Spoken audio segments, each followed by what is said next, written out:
Welcome everybody. My name's Ian Hoare. I was the director of the show, and I have with me two distinguished academics who are both familiar with this area of culture and know a lot about it, have done a lot of research on it. Dr Theresa Saxon, who is at the University of Central Lancashire and a founder member of the Institute for Black Atlantic Research. Is that right? Yeah. Thank you.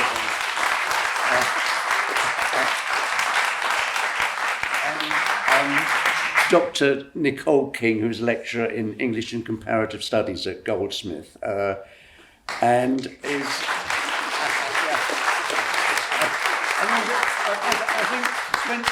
You part of your education was at the University of Pennsylvania, is that right? It was. Well, yes, indeed. So, you know, that's it's in great. Philly. It's not in Philly. Yeah. Well, okay. Had either of you seen this play before? No. Yeah. No. Right, that's what I thought. Yeah. So, first of all, what did you think of the play as a performing piece? It was very energetic, very fast paced. Really enjoyed it actually. Very compelling drama, and the characterisation. You know, you're sort of like emotionally involved in it. All the characters felt very real, very genuine, authentic. And obviously, you know, kind of something like that that's dealing with lots of tension, it was still done with dignity, so that the characters, none of them felt like caricatures. They felt rounded, and even if we didn't agree with their points of view, we could empathise perhaps with some of the rationale that they were using for how they came to their position, even though their positions obviously in a lot of cases are really, really bad positions to be, but it's kind of a reflection of what happens in troubled times. Yeah. What about you, Nicole? Yeah. Well, I thought it was magnificent storytelling. For all, I agree with what Teresa's saying. We were gripped, I think, from the very, very beginning. I think, of course, the story is so accessible because it feels like very much, I'm literally on strike right now. Today was a day of work, but next week, for the 4 days of not getting paid, and people are very, very worried about what is happening in the higher education sector, and obviously lots of other sectors. But what Nottage does with her characters is show... I think make palpable that distress, but also the joy of work, how much we rely on our working selves as aspects of who we are and what our identities are. Yeah. Tracy actually says, they're not going to take away my life. Yeah. So you mentioned the name of the author there, Lynn Nottage. In your judgment, how important a writer is she? Well, she's very important. She's won the Pulitzer Prize. She's one of twice. Twice. Yeah, no, she's definitely won it twice. Yeah. So she's a multi-Pulitzer Prize winner. So she certainly has that industry accolade. But I think for the reasons that we've just said, she fits into. I imagine this is a question you're going to ask in a moment. But she fits into a trajectory of American writers, playwrights, but also specifically African American playwrights who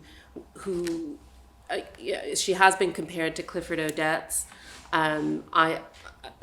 I've been working with had worked last year with the Arthur Miller play Death of a Salesman.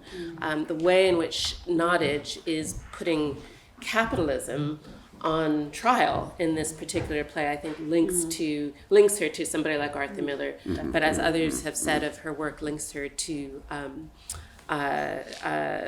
many. I'm thinking Lorraine's Hansbury. A Raisin in the Sun, which is a play from 1959 that some of you might know. It was made into a movie. Sidney Poitier and Ruby Dee were in the movie version of that. Many others. So I think she's very. Short answer is very important. Well, have you anything to add on that?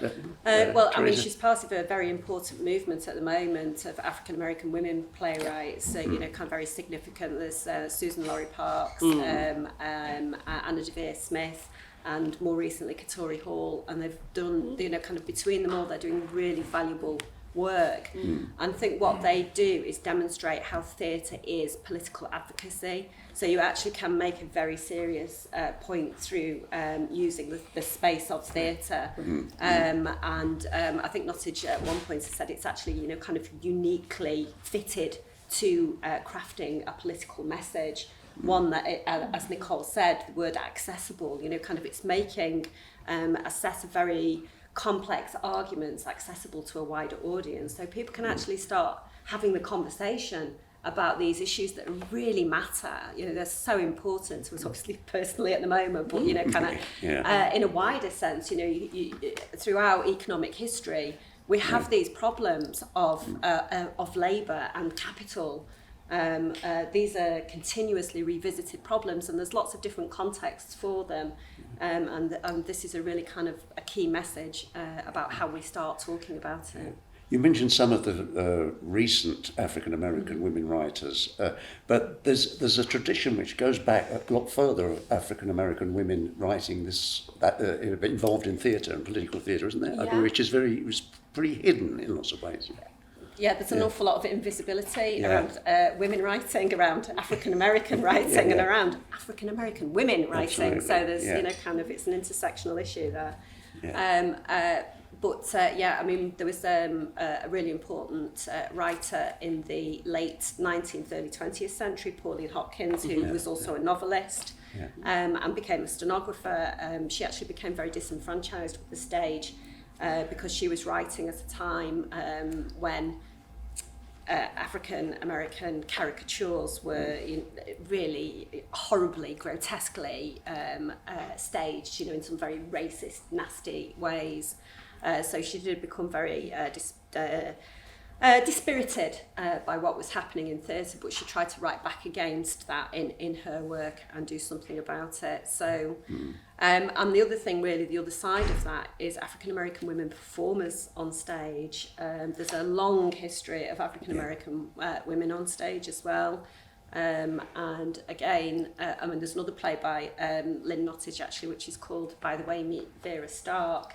And that has two characters in, one of whom is apparently white, and one of whom is a woman of colour. And there's quite a kind of a set of dialogues between the two of them and other characters around them about whether or not they are actually lesbian lovers, or whether they are cousins, and therefore, kind of both women of colour. So there's that whole issue with the industry and how the industry treats African American and black actors, performers, and writers. Cinema. It was in the early years of Hollywood cinema. But there is this problem with the way in which industry treats writers of colour as well. That kind of is very, very important. Nicole, her other plays, is there anything we can tell people about those that you think is worth drawing attention to? Well, I mean, I one of the things I just wanted to pick up.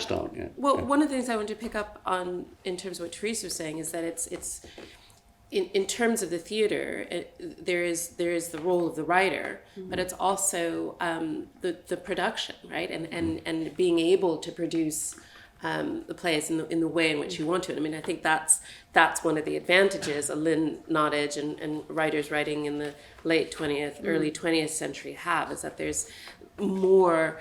I mean, it's ironic given the play that we've just watched, right, which is about workers, capital, and the means of production. And I think what I'm trying to say is that more contemporary writers like Nottage have more control over the means of production. So one of the things that she, some of you might have read up about Sweat before attending, but she and her director, one of the ways in which they created the play that we've just seen is to go to this city in the U.S., Reading, Pennsylvania, and to interview people. And they chose Reading because at the time, which I think was it 2011, I think that was around the time she started doing her research, for the size of the city that Reading was, it was identified as being the poorest city in the States. For that, I don't know demographically what the size is, but it's small. I think so. It was towns larger than 85,000. Yeah. Reading was the poorest in the country. Yeah. And so what, you know, and to be able to do that obviously takes some means, right? And to then massage that material and transform that material into a play takes time. Yeah. And so that's what I'm talking about in terms of having access and the ability. Of course, you know, winning a Pulitzer here and there helps in terms of you know, the type of capital that's going to come your way. But I think that is one of the things that distinguishes some of them. I mean, 2.5 years research, wasn't it? I think It was a that lot. she did It was a this. lot. Yeah, It was a so long she's time. incredibly thorough. And it didn't sound as if we were listening to interviews. You know, we watched a very deftly crafted piece of theater. So there is that transformation, and obviously there's fictionalization there.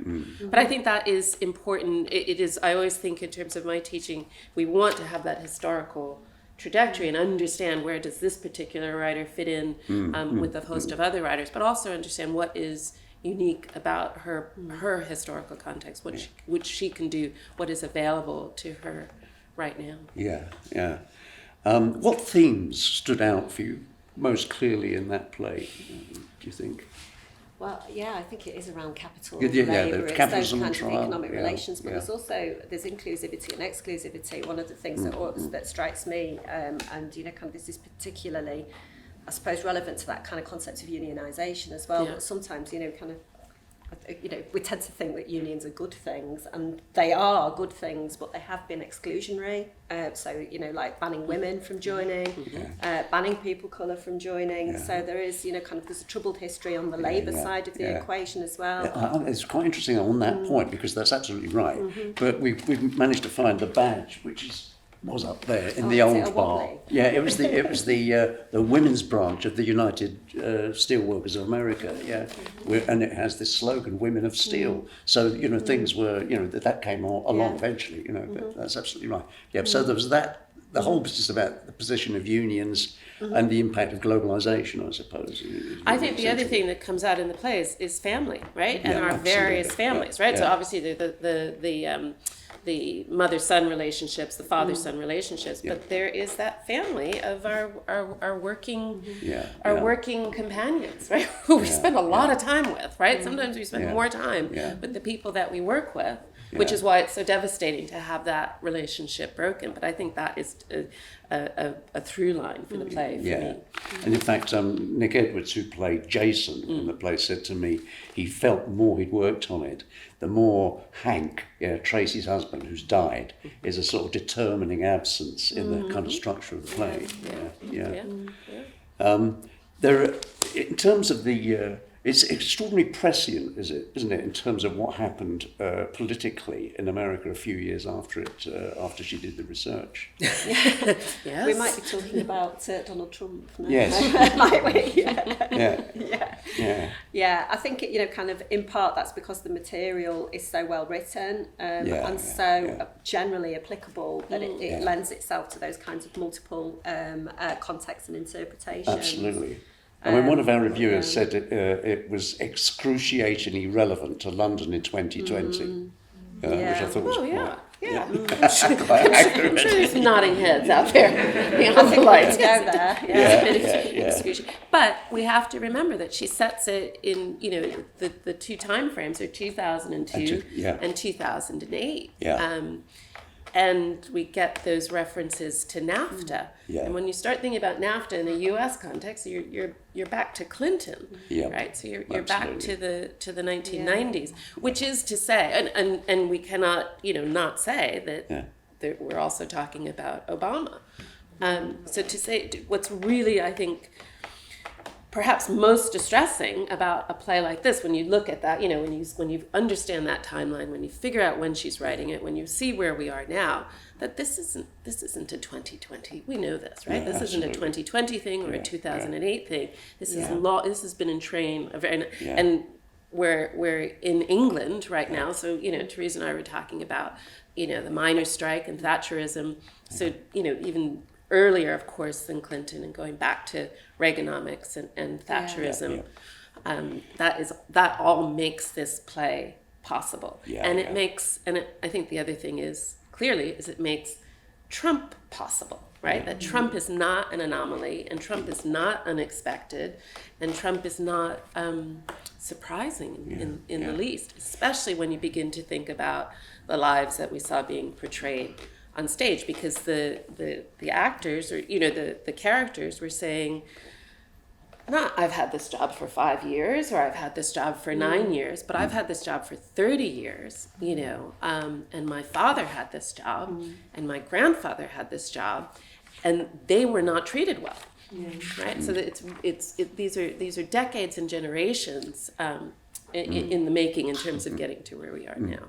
As a piece of writing, it is remarkable how Lynn Nottage builds the history. It infects the whole thing with history. Everybody, all the characters feel as if they're the products of history, don't they? And there's a tremendous amount of reference to, going right back to 1922, 1959. I was 18 when I arrived here back then. So it really covers, it's really a sense of everybody's part of that history. What about, do you think that one of the things that's happening is that Lynn Nottage, it seems extraordinary to me, because when I saw Ruined, the first play, which won her first Pulitzer, and then I saw Intimate Apparel in Chicago, and I thought, these are extraordinary plays. Why is she not better known in Britain? So do you think there's a point is being reached eventually where African American writers and performers will become better known? Is that happening, or is there any chance of that happening? There's lots of ways to say. I mean, I think it has to be said that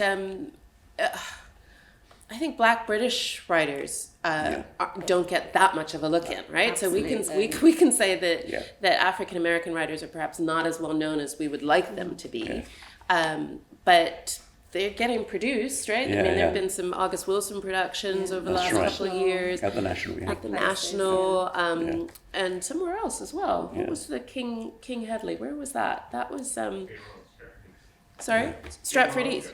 Yes. But, anyway, there's, I think there's a long way to go. There's a long way to go. Yeah. But I would say it's really important to understand what is getting produced right now in England. Well, so one of the things we're trying to do at the Tower is to bring more of that kind of material into our our repertoire. Well, it is very important, and I mean, kind of in terms of that kind of the Black British playwright context, I reckon that everybody's probably heard of Jackie Kay, but that'll be about it. So that there is a need to start thinking more widely about diversity in writing and production and performers.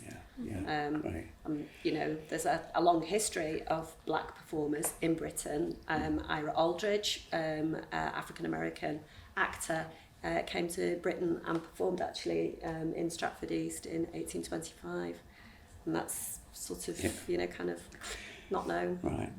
I think I'll open it up to people to ask questions, if that's okay. Any questions from anybody? You touched on the union aspect, but one of the things I was thinking about was how little relevance the union played in all of this.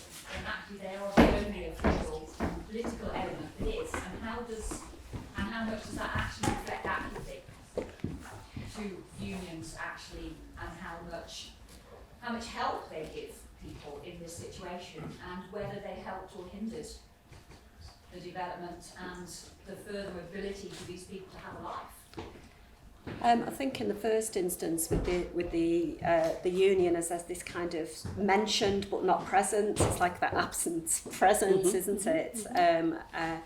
That unions suffered significantly in the late 20th century and into the 21st century. There was an awful lot of breaking of the unions by political endeavour, and actually that increasing sense of powerlessness within the union, I think, is reflected in the fact that it is a shadow and it is helpless because its power had been eroded over a period of time.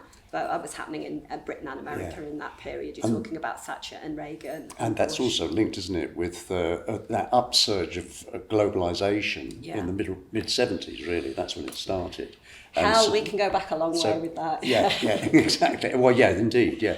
But, I mean, the fact that what this play is very specifically about is capitalists moving their assets into other countries. We've always done that. Well, of course. But what I'm talking about is actually how the union in this aspect, did it actually make decisions that were the best for its members, or did it actively, instead of having learnt lessons from Clements, actually looked, and it didn't touch on that at all, and I actually think that that's also pretty relevant, that actually they are becoming, you know, that they will be. Why would you want to join a union as a young person when you can see that they've actually done nothing and learned nothing from a situation that is being replicated again?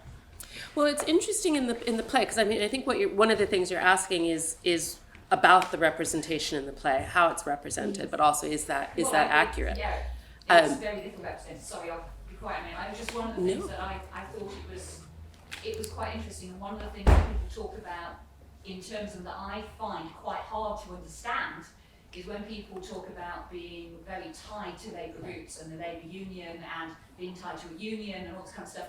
I've never been in a career where I can join a union or whether there is a union that can represent me. So for my life, I have got no comparison to why a union would benefit me. So I really have to struggle to understand easily. I have to go outside of easy parameters to understand why it works. Especially now. And why would somebody 20 years younger than me want to join a union? Well, I belong to a union. I don't think I'm 20 years younger than you. Well, That's not going to get a. Different careers. In my career, you didn't have a union. I mean, I think I've. What career are you in? Well, I'm not in any anymore, which is interesting. What did I do? I mean, most people in unions don't have careers. I think that's. I supported bankers, but then I worked in change management, and then I worked in social investment. So kicks and things like that. Well, the finance looks after themselves, don't they? Well, just very, very quickly. I mean, why somebody might. I mean, and what was represented in the play? Because I mean, I think that's what we all have access to, right? Is the idea of collective bargaining. And I think, you know, we have context in this country, have context in the U.S. in terms long histories, not 21st to 20th century, but you know, centuries worth of histories in terms of workers not necessarily having the best deal in terms of the type of work they did, the type of hours they worked, right? So this is, I think, why unions are still relevant. Bargaining got better, and life got better for workers. And then for some reason, definitely in Western democracies, you know, the UK, large parts of Europe, not all of it, and America, the unions don't have that success anymore. They don't get it. Actually, any profession, any job where people are unionised have far better working conditions and far better pay. But does that? I think we might need to move back to the play. Let's get back to the play. Yeah. So yes. This is a conversation to carry on in the bar. Yeah, in the bar. The bar's open till 11 o'clock, I think. So yeah. Yeah. Sorry. Discussion about, you know, wonderful black writers in our period. This play seemed to me to be one about class. Yeah. Oh, absolutely. Rather than race. I think it was about both. Yeah. And one of the problems is that unions now have much less power because they've been crippled by anti-union legislation in this country. It's the UCU, which is on strike, and you might like to support them. As the appalling pay of lecturers in the higher education. We couldn't possibly comment, could we, Nicole? They would accept any donations from people working in finance. If I can aspects that I supported, I didn't say I wasn't. If I can just pick up on it, you know, because I think this is, you're asking what the key themes were. We talked about family, and I think one of the things that Nottage does really, really well in this particular play is to show that the way in which race and class are interwoven, and the way in which I think very often, certainly when we look at America and we think about race, we think about racial antagonism. And when we look at class antagonism, there is often cross-racial solidarity because of the way in which the workers are positioned. And I think that's something I really appreciate about the play, but also that racial solidarity where, the two lead women are friends. They have been best friends forever. They're not best friends because of where they work. They're best friends because they're best friends. And that does not erase their racial differences or how they identify themselves racially. But there is then a different sort of tension that comes into the play when they move out of a shared class position. Yeah. And I think that's masterful because the play doesn't allow us to say or to ignore racial difference, but it doesn't allow it. We can't. Sorry. They haven't moved out of the class. Right, but in terms of the working position. Yes, no, I stand corrected. And it seems native to that, but actually she's a very straight like everybody else. There is a slightly different relationship there, though, with that relationship, when somebody's actually on that kind of shop floor as the, kind of the person doing the working, and when the person's doing the management, it does shift the power relation. So, I mean, class is complex anyway, isn't it? So you can be working class and, kind of higher up that working class pecking order than somebody who is lower in that working class. And the crucial thing, she doesn't identify with the union. And it is that process. She betrays, as far as Tracy's concerned, she simply betrays the union by crossing the picket line and taking the side of management. But in the end, she's personalised. They've personalised the conflict between them as a personal betrayal. But actually, it's in the nature of modern mass society that these roles are interchangeable. Which roles are interchangeable? Well, if Cynthia hadn't been the supervisor, Tracy would have been. Tracy might well have done it. Yeah. And would have been accused of betrayal in the same way. And actually, the decision has been made by management to take the factory down to Mexico because it's cheaper. Probably, in the way that people have done it all over Northern Europe and America. Well, one of the suggestions that's everywhere. So, one of the suggestions that's made in the play, I think, is that that there was a strategic decision made to appoint someone from the shop floor to be the fall guy. So and I do think that's that's an important plot point in it. At the same time, the person Cynthia, who was appointed as that fall guy, actually had a moment of real utter self-belief where she could kind of do something different. She talks about that hand warming, and then the need not to do that anymore. So I think it's kind of really important, the personal impact of those kind of strategic and fairly horrible management decisions. On that last point, I'd just like to say that I think the play showed brilliantly how capitalism, if you like, is able to divide working people. Yeah. And was it just personified brilliantly in that relationship. But I wanted to ask us whether, you mentioned about, we think about London now, do you think the play could very easily be adapted to be set in England somewhere now? Because it feels so relevant, and I don't think so. I think so. Makes it different. I let's see that production too. It could be, but to me, the interesting thing, there is no need to, and to me, it becomes, in a sense, more universal because it's so specific. It's such a real place, and you can identify with it as a real place, which has its own character. Sorry? Save on the accent. Save us all a lot of accent work. That's right. Okay, we're going to have to wrap up in a minute because I know that Theresa has to get a train back up to Lancashire. But one last question, perhaps. Yeah. Just so for me, I'm from Colombia, and I was quite interested when also tell he was from Colombia because I was also interested to hear when Tracy said that her grandfather was German. And she felt somehow more entitled than also. That's right. And I'm thinking, for me, and I have experienced this, having been in this country now for 20 years. Yeah. You sometimes do feel like someone saying, oh, you're taking our jobs and kind of thing. I'm thinking, it's how ridiculous you are. So they're both foreigners. Yeah, absolutely. Most people in the U.S. are, foreigners. And the ones who aren't, are pretty much decimated and, through genocide. But that idea of authentic American is one of the key mythologies of Americanness, and that idea of pulling the ladder up behind you for the next wave of immigrants. Okay. Well, I think we're going to have to continue this conversation in the bar because Theresa's here. Thank you all for coming, and thank my guests in particular.